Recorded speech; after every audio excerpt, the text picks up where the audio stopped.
Hello मेरे प्यारे बच्चों, मेरी नवोदय क्लास, मेरे यूट्यूब फैमिली के नन्हे मुन्ने कलाकारों, कैसे हैं आप लोग? आप सभी स्वस्थ होंगे। जैसा कि अभी बारिश का प्रकोप भी चल रहा है ना? और कहीं किसी किसी जिलों में रेड अलर्ट है, कहीं ऑरेंज अलर्ट है, कहीं येलो अलर्ट है। तो ऐसे में आप अपने स्वास्थ्य का ध्यान रखें, हेल्दी रहें, घर पर रहें, सुरक्षित रहें। अगर आपके एरिया में बहुत ज्यादा बारिश है तो घर पे रहे, सुरक्षित रहे। चलिए, आज हम जो पढ़ रहे हैं, क्योंकि यह यूट्यूब की क्लास है। यूट्यूब में दो दो क्लासेस चल रही है नवोदय रिगार्डिंग। एक चल रही है आपकी मैथ्स की, एक चल रही है आपकी रीजनिंग की। ठीक है, आज हम जो पढ़ेंगे वो हाल फिलहाल पढ़ने जा रहे हैं हम मैथ्स के बारे में।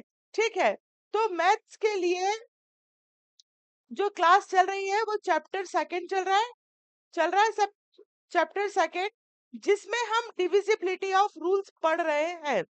डिविजिबिलिटी ऑफ रूल्स में हम 2, 3, 4 पढ़ चुके थे।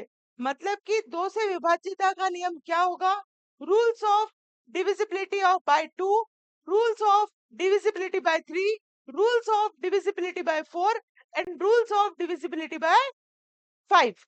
दो से विभाज्यता के नियम के लिए जो यूनिट का प्लेस है, जो इकाई का स्थान है, वहां पर 0, 2, 4, 6, 8 होना चाहिए। अगर यूनिट के प्लेस पर, इकाई के स्थान पर किसी भी संख्या में 0, 2, 4, 6, 8 है तो वो संख्या 2 से डिवाइड होगी। यह हम पढ़ चुके थे। 3 से डिवाइड के लिए, 3 से विभाज्यता के नियम के लिए जो डिजिट हमको दी है, मान लीजिए हमको कोई डिजिट दी है, 3, 3, 5 ये डिजिट दी है और हमें चेक करना है ये 3 से डिवाइड होगी या नहीं। तो इसके लिए हमें 3 + 3 + 5 करना होगा। जैसे यहाँ 3 और 3 6, 6 और 5 11। तो जो 11 आया, ये 11 क्या 3 की टेबल में आता है? नहीं आता। इसका मतलब ये होगा, इसका मतलब ये होगा, क्या होगा? इसका मतलब ये होगा कि ये जो संख्या है ये 3 से डिवाइड नहीं होगी। इसके शेषफल में, इसके रिमाइंडर में कुछ ना कुछ जरूर बचेगा। ठीक है, जब शेषफल में 0 बचे तभी वह संख्या किसी भी संख्या से पूर्णतः डिविजिबल मानी जाएगी, है ना? उस पर ही विभाज्यता का नियम लागू होगा। इसी प्रकार 2 से विभाज्यता का नियम क्या कहता है कि इकाई के स्थान पर 2, 4, 6, 8 होना चाहिए। मान लीजिए कोई संख्या अगर ऐसी लिखी है, यहाँ पर 0 है, या यहाँ पर 2 है, या यहाँ पर 4 है, या यहाँ पर 6 है, या यहाँ पर 8 है। इनमें से अगर कोई सी भी संख्या होगी तो यह 2 से विभाज्य हो जाएगा। लेकिन अगर इनके अलावा कोई दूसरी संख्या है, मान लीजिए 289 है, 285 है, 287 है, 283 है, तो फिर यह संख्या 2 से डिविजिबल नहीं होगी। ये हम पढ़ चुके थे। उसके बाद दो डिजिट के बारे में, दो नंबर के बारे में हम और पढ़ चुके थे। 4 से विभाज्यता का नियम और 5 से विभाज्यता का नियम। इसके अंतर्गत 4 से विभाज्यता का नियम ये कहता है कि आपको कोई भी डिजिट दी हुई है, उसकी लास्ट के 2 डिजिट देखिए। अगर ये 2 डिजिट 4 की टेबल से या 4 की टेबल में आती है तो पूरी की पूरी संख्या क्या हो जाएगी? डिविजिबल हो जाएगी। 5 से विभाज्यता का नियम ये कहता है कि यूनिट के प्लेस पर अगर 05 है तो वह संख्या 5 से विभाज्य होगी। यह पूर्णतः सत्य है। विभाज्यता का नियम हम क्यों पढ़े? अभी आपको लग रहा होगा कि हम क्यों पढ़े, लेकिन अगर आप इसको नहीं पढ़ेंगे तो आपका बेड़ा गर्क हो जाएगा। आप पढ़ ही नहीं पाएंगे नवोदय का मैथ्स, क्योंकि जैसे जैसे आप आगे बढ़ेंगे, है ना? अब ये बात चिल्ला चिल्ला के मैंने एप्लीकेशन पर भी पढ़ाई थी, लेकिन बच्चों ने सीरियस नहीं लिया, तो अब प्रॉब्लम आ रही है। वो फिर से प्रीवियस चैप्टर देख रहे हैं, प्रीवियस क्लासेस देख रहे हैं। तो आप, जैसे आपको एलसीएम के लिए आया तो कैसे करेंगे आप? कोई संख्या आपको दी हुई है और बिना एलसीएम के, बिना एचसीएफ के यह पूरा होगा ही नहीं, किसी भी हालत में नहीं होगा। 100% पंच बात है। अगर आपको विभाज्यता के नियम नहीं आते तो आप कॉपी में लिख लो कि आपका नवोदय कोई भी नहीं निकाल पाएगा। कम से कम हमें 10 तक के विभाज्यता के नियम तो आना चाहिए। फिर आपकी इच्छा, क्योंकि टीचर की नहीं मानना ये तो हमारी प्रवृत्ति है। टीचर तो पागल है बोल रहा है, आप नहीं सुनेंगे, है ना? आप नहीं सुनेंगे मुझे पता है, लेकिन फिर भी मेरा दायित्व है, मैं एक शिक्षक हूँ, तो मेरा यह धर्म बनता है कि मैं आपको सही राह बताऊं। अगर आप नहीं मानेंगे तो नुकसान किसका है बताइए? नुकसान किसका है, मेरा, पेरेंट्स का या आपका? या आप डिसाइड कीजिए। ठीक है, कुल मिलाकर नुकसान आप लोगों का ही है। जस्ट वेट ना,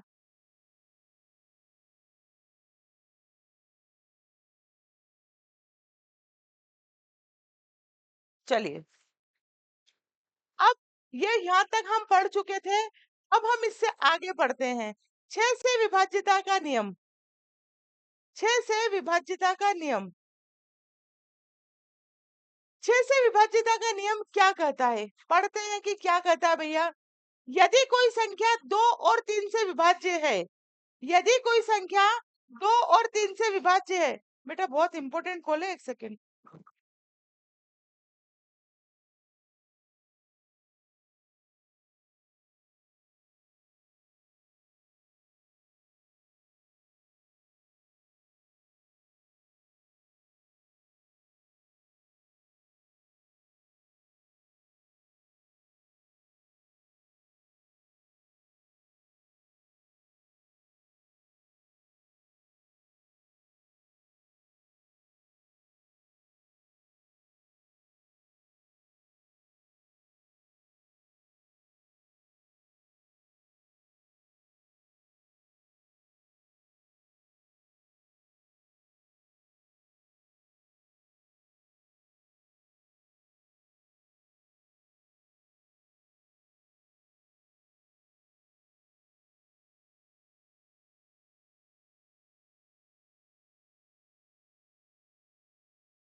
बेटा क्षमा चाहूंगी, क्योंकि हमारे इधर थोड़ा पानी का प्रकोप ज्यादा है, तो बच्चों को कैसे क्या लाना है उसके लिए कॉल था।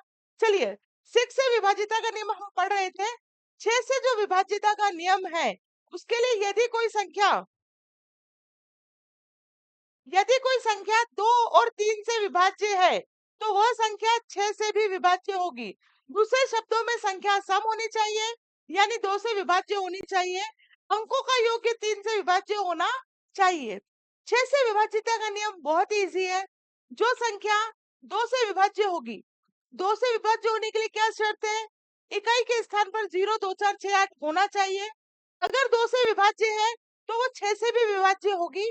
इसी के साथ कोई संख्या 3 से विभाजित है, तो वह भी 6 से विभाज्य होगी, है ना। 3 से विभाज्यता का नियम अभी हमने रिवीजन में पढ़ा।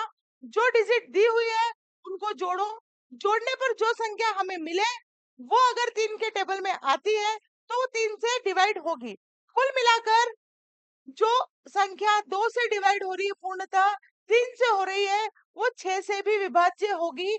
यह है रूल ऑफ डिविजिबिलिटी ऑफ 6, 6 का विभाज्यता का नियम। ठीक है, इंग्लिश में पढ़ लेते हैं। If a number is divisible by both 2 and 3, then the number is also divisible by 6. In other words, the number must be even. Number सम होना चाहिए और 2 से भाजित होना चाहिए। बहुत कोई बड़ी चीज नहीं है। देखो, किसी चीज का हम एलसीएम निकाल रहे हैं, अगर ये 2 से डिवाइड हो रहा है, तो हमें पहली बात तो 6 तक जाने की जरूरत नहीं है। लेकिन फिर भी टाइम वेस्ट नहीं करना। जैसे कोई नंबर ऐसा आ गया कि हमें पता ही नहीं चल रहा है कि डिविजिबल किससे होगा। 2 से नहीं हुआ, हम एक एक करके देख रहे हैं। 3 से नहीं हुआ, 4 से नहीं हुआ, तो अब आप उसको 6 से मत करो। क्यों मत करो? क्योंकि वो इससे डिविजिबल नहीं है, इससे विभाज्य नहीं है, तो इससे होगा ही नहीं। ठीक है, जो संख्या 2 और 3 से विभाजित होगी, वही संख्या 6 से भी विभाजित होगी। It's that clear? I think you must be clear. 7 से विभाजिता का नियम। 7 से विभाजिता का नियम क्या कहता है? दी गई संख्या इकाई अंक को 2 से गुणा करें और फिर शेष संख्या से घटाएं। यदि परिणाम 0 या 7 का गुणज है, तो दी गई संख्या 7 से विभाज्य होगी। रुको जरा, सबर करो, अभी हम पूरा समझाएंगे। Multiply the unit digit of the given number by 2 and the subtract from the remaining number if the result is a multiply of 0 or 7, then the given number is divisible by 7। कोई संख्या है, उसको पहले आपको 2 से गुणा करना है, फिर जो 2 से गुणा करने के बाद जो संख्या बच गई है, उसको शेष से घटाना है। तो दी गई संख्या 7 से विभाज्य होगी कब? जब 0 या 7 आएगा। आपको समझ में नहीं आया, इसलिए मैंने थोड़ी थ्योरी जल्दी जल्दी में पढ़ दी, लेकिन आपको अब समझ में आ जाएगा क्या कहा गया है। उदाहरण के लिए हमें क्या दिया है? 343 दिया है, तो इसका इकाई का अंक कितना है? 3 है। मतलब जो यूनिट वैल्यू है वो कितनी है? वो है 3। इस 3 को हम क्या करेंगे? 2 से मल्टीप्लिकेशन कर देंगे। तो 3 का 2 में मल्टीप्लिकेशन करने पे क्या आता है? 6 आता है। इस 6 को, इसका तो मल्टीप्लिकेशन कर दिया, जो शेष संख्या बची है, कितनी बची है? 34। इस 34 में से इस 6 को हम क्या कर देंगे? माइनस कर देंगे। माइनस करने पे हमें कितना मिला? 28। 28 7 के टेबल में आता है, तो 7 4 जा कितना होता है? 28 होता है। इसका मतलब जो 343 है, ये 7 से डिवाइड होगा। यहाँ पर आकर 1 2 3 4 6 तक तो इतना दिमाग नहीं लगाना है, बहुत ही सरल नियम है, आप लोग सीख भी चुके होंगे। लेकिन यहाँ पर आकर थोड़ा सा दिमाग लगाना पड़ता है। हमें कुछ भी नंबर दिया हुआ है, तो आप देखिए, एक और नंबर है 574। 574 में जो 4 है, जो लास्ट डिजिट है ना, उसको 2 से मल्टीप्लाई कर दो, कितना आ गया? 8 आ गया। अब इसको 57 से आप क्या करो? माइनस कर दो। 57 में से इस 8 को माइनस कर दो, कितना आया? 49। 49 7 के टेबल में आता है, तो जी मैडम आता है। इसका मतलब जो नंबर 574 दिया है, ये 7 से डिविजिबल होगा।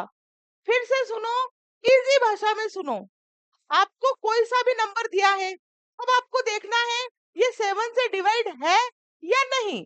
तो उसके लिए आप सबसे आखिरी वाली जो उसकी यूनिट है उसको उठा लो, उस यूनिट को 2 से मल्टीप्लाई कर दो। 2 से मल्टीप्लाई करने पर हमें जो प्राप्त हो और फिर जो शेष बच जाए उसको उसमें से क्या कर दो, माइनस कर दो। इतनी सी बात है। जो संख्या हमको मिले, जो भी संख्या हमको मिले, देखो वो 7 के टेबल में आती है। यदि आती है तो वो 7 से डिविजिबल होगी, अदरवाइज नहीं। चलिए,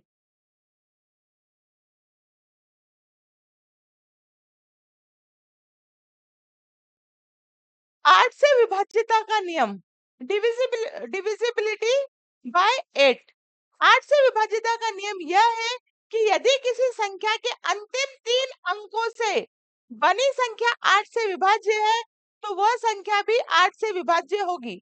दूसरे शब्दों में, यदि किसी संख्या के अंतिम 3 अंक 00 है या 8 से विभाज्य है तो वह संख्या 8 से विभाज्य होगी। या तो अंतिम तीन अंक 00 होना चाहिए तो वो संख्या 8 से विभाज्य होगी। अदरवाइज अदरवाइज अंतिम जो 3 संख्या है वो 8 से विभाज्य होनी चाहिए। 7 से थोड़ी मशक्कत करनी पड़ती है हमें।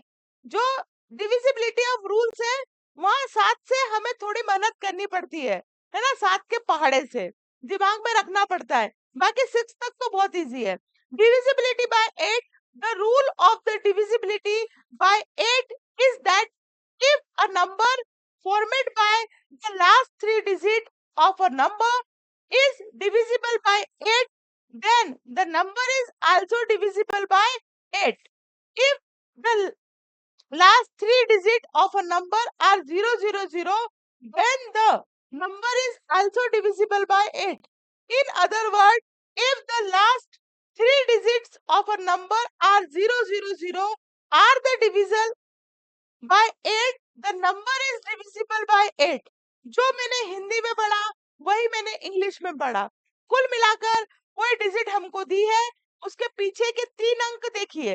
अगर 3 अंक 8 से विभाजित है तो वो पूरी संख्या 8 से डिविजिबल होगी, 8 से विभाजित होगी। दूसरी बात, अगर पीछे 3 जीरो है तो भी वो 8 से डिविजिबल होगी। कैसे होगी देख लेते हैं। यहाँ देखिए, 417 4176 में अंतिम 3 अंक कौन से हैं? 176। अगर आप इसको 8 से विभाजित करेंगे, 8 से डिवाइड करेंगे तो 8 टू जा 16, 1 बचा, 8 टू जा 16, कितना आ रहा है? पूरा पूरा विभाजित हो रहा है, 22 आ रहा है। 8 से भाग देने पर 22 आता है। इसलिए यह संख्या 8 से विभाज्य होगी, क्योंकि 8 से पीछे की तीनों संख्या क्या हो रही है? डिवाइड हो रही है। इन 4176 the last 3 digits are 176, dividing 176 by 8 gives 22, so 4176 is divisible by 8।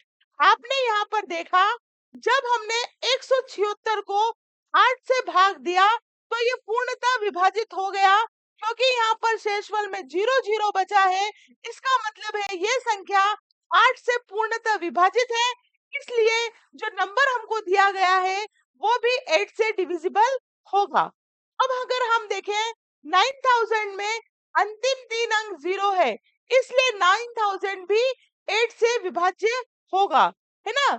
7432 में जो अंतिम अंक है 432, 432 को अगर 8 से भाग देंगे तो 54 आएगा, है ना। इसलिए यह भी पूर्णतः विभाजित होगा, है ना। इंग्लिश में भी वही चीज लिखी हुई है।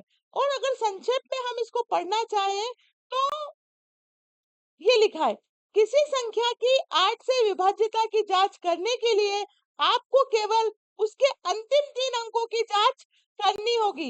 इन the set to check the divisibility of a number by 8, all you need to do is check its last 3 digit। आपको अंतिम 3 डिजिट देखनी है, दैट्स इट। ठीक है, आगे समझ में आया? चलिए, बोलिए सत्यनारायण भगवान की जय। कुछ लोग तो इसलिए बोला मैंने कि कुछ लोग तो कथा ही सुनते हैं, मेहनत नहीं करते हैं। ना तो मेहनत करते हैं, ना मेहनत पे यकीन करते हैं, इसलिए उनका बेड़ा गर्क होता है। चलिए, 9 से विभाज्यता। 9 से विभाज्यता का नियम यह है कि यदि किसी संख्या के अंकों का योग 9 से विभाज्य है तो वो 9 से विभाज्य होगा। ठीक है, यदि किसी संख्या का योग 9 से, जैसे 3 से था ना, वैसे इसका भी फंडा है। The rule of divisibility bye 9 is that if the sum of the digit of a number is divisible by 9, the number is also divisible by 9। उदाहरण के लिए संख्या 1 2 3 4 5 6 7 8 9 में अंकों का योग 45 है। चूंकि 45 9 से विभाजित होता है, 9 5 जा 45 होता है, मतलब ये संख्या क्या होगी, 9 से डिवाइड होगी। ठीक है, वो संख्या क्या होगी, 9 से डिवाइड होगी। ओके, फॉर एग्जाम्पल वही इंग्लिश में लिखा है। For example the sum of the digit 1 2 3 4 6 7 8 9 कितना हो रहा है, 45। 45 9 से डिवाइड होता है, 9 5 जा 45। ठीक है, इसलिए ये संख्या पूरी 9 से डिवाइड होगी। यकीन ना आए तो आप करके देख लेना। 10 से विभाजिता का नियम वही बहुत सरल। यदि इकाई का अंक 0 है तो संख्या 10 से विभाज्य होगी। Divisibility bye 10, if the unit of a number is 0, then the number is divisible by 10। जैसे 10 20 30 100 500 1000, सबकी यूनिट प्लेस 0 है यहाँ पर, इसलिए ये संख्या 10 से डिवाइड होगी। ओके, अगर अब हम आगे की बात करें तो कुछ लॉज हैं। ये लॉज बड़े खतरनाक हैं और बहुत काम के हैं, तो नेक्स्ट वीडियो में हम यही लॉज पढ़ेंगे।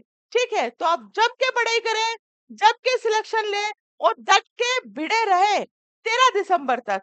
ठीक है, नेक्स्ट क्लास में हम बहुत जल्द मिलेंगे। तब तक के लिए जय हिंद, जय Bharat. Thank you very much.